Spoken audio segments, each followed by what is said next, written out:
Sheikh Adham আল আসিমি তার একটি আলোচনায় বলেন, একজন লোক একদিন চুল কাটাতে গেল। চেয়ারে বসার পর নাপিত বলল, বুঝলেন ভাই, আমি স্রষ্টায় আর বিশ্বাস করি না। লোকটা অবাক হয়ে জিজ্ঞেস করল, কেন বলুন তো? নাপিত বলল, চারিদিকে তাকিয়ে দেখেন, কত কষ্ট, দুঃখ, যন্ত্রণা, মানুষ কি ভয়ঙ্কর সব বিপদে পড়ে থাকে। যদি সত্যি আল্লাহ থাকতেন তাহলে এত কষ্ট কেন দিতেন তাঁর বান্দাদের? তার রহমত কোথায়? তার দয়া কোথায়? লোকটা চুপ করে গেল, কিন্তু মনে একটা খচখচানি রয়ে গেল। বাড়ি ফিরে সারা রাত ভাবল এর উত্তরটা আসলে কি। পরদিন সে আবার সেই নাপিতের কাছে গেল, গিয়ে বলল, বুঝলেন, কাল একটা লোককে দেখলাম, এমন এলোমেলো জট পাকানো চুল, দাঁড়ি গোফ একেবারে জঙ্গল হয়ে জন্তু জানোয়ারের মতো লাগছিল। বুঝলাম না, শহরে কি নাপিত নেই? নাপিত বলল, নাপিতের তো ভাই অভাব নেই, কিন্তু এই লোকগুলো তো নাপিতের কাছে যাচ্ছেই না। লোকটা হেসে বলল, ঠিক তাই, আল্লাহও আছেন, কিন্তু মানুষ তাকে খুঁজে নিতে চায় না, যেমন কেউ কেউ চায় না নাপিতের কাছে যেতে। একবার এক ব্যক্তি একজন আলেমের কাছে এসে জিজ্ঞেস করল, আল্লাহ কেন আমাকে এত কষ্ট দেন? তিনি কি আমার যন্ত্রণা দেখতে পান না? আলেম জবাবে বললেন, বিপদ আপদ আল্লাহর অনুপস্থিতির প্রমাণ নয়, বরং এগুলো তাঁর মহিমাকে আরও বড় করে দেখার উপায় মাত্র। তিনি বিষয়টি বিস্তারিত ব্যাখ্যা করলেন।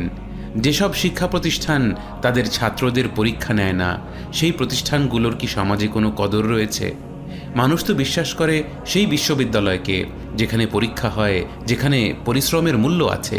পরীক্ষার মানই প্রমাণ করে প্রতিষ্ঠানটি কতটা ভালো। তেমনি আমাদের জীবনের বিপদগুলো আমাদের শেখায় আল্লাহ কত মহান ও প্রজ্ঞাবান। একজন গাফেল ব্যক্তি মনে করে জীবনে বালা মুসিবত আসা মানেই আল্লাহ নেই বা তিনি ভুল কিছু করছেন, কিন্তু মুমিন ব্যক্তি বোঝে বিপদ আসলে তাঁর হিকমত ও কুদরতের নিদর্শন। যদি দুনিয়ার সবাই ধনী হতো বা সবাই গরিব হতো অথবা সবাই জ্ঞানী হতো, তবে জীবনের ভারসাম্যই নষ্ট হয়ে যেত। আল্লাহ তাআলা পবিত্র কোরআনে বলেছেন, আমি তোমাদের কাউকে কারো উপর মর্যাদায় উন্নত করেছি জীবিকা বা সম্পদ দেওয়ার মাধ্যমে। এই যে বৈচিত্র্য, কেউ ধনী কেউ গরিব, কারো জ্ঞান বেশি কারো কম, এসবই আল্লাহর ভারসাম্যের শিক্ষা। এগুলো শেখায় সহমর্মিতা, ধৈর্য আর অন্তর্দৃষ্টি। তাই ইবনু আতাউল্লাহ রাহিমাহুল্লাহ বলেছিলেন, প্রয়োজন এবং কষ্টের আগমন হল আল্লাহর তালাশকারীদের জন্য ঈদের মতো। নেককার লোকেরা বিপদ আপদকে শাস্তি হিসেবে নয়, বরং আল্লাহর রহমত ও আত্মিক উন্নতির অভিজ্ঞতা লাভের সুযোগ হিসেবে দেখতেন। আল্লাহ তাআলা কোরআন মাজিদে বলেন, وَلَنَبْلُوَنَّكُمْ بِشَيْءٍ مِّنَ الْخَوْفِ وَالْجُوعِ وَنَقْصٍ مِّنَ الْأَمْوَالِ وَالْأَنفُسِ وَالثَّمَرَاتِ وَبَشِّرِ الصَّابِرِينَ। আর অবশ্যই আমি তোমাদের পরীক্ষা করব কিছুটা ভয় ও ক্ষুধা দিয়ে। লক্ষ্য করুন, আল্লাহ বলেছেন কিছু দিয়ে, বিশাইইন, যার অর্থ হল অল্প পরিমাণ। এই উম্মতের জন্য সবচেয়ে কঠিন পরীক্ষাগুলোকেও আল্লাহ অল্প কিছু বলেছেন।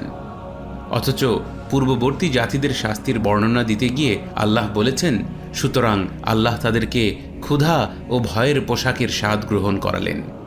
পোশাক মানুষকে পুরোপুরি আবৃত করে ফেলে। এর অর্থ হল তাদের উপর আসা পরীক্ষাগুলো তাদেরকে চারিদিক থেকে সম্পূর্ণরূপে গ্রাস করেছিল।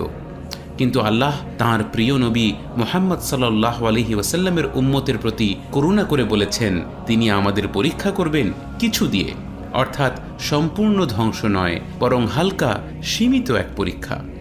সুতরাং একজন বুদ্ধিমান মুমিন বিপদ আপদের সময়ে নিজের ভূমিকা নিয়ে চিন্তা করে, এই পরীক্ষার মধ্যে আমার দায়িত্ব কি? আমি কিভাবে এর জবাব দেব? যদি আমরা এই পরীক্ষায় আমাদের করণীয় বা ভূমিকা জানতে পারি, তবে আমরা অবশ্যই সফল হতে পারব।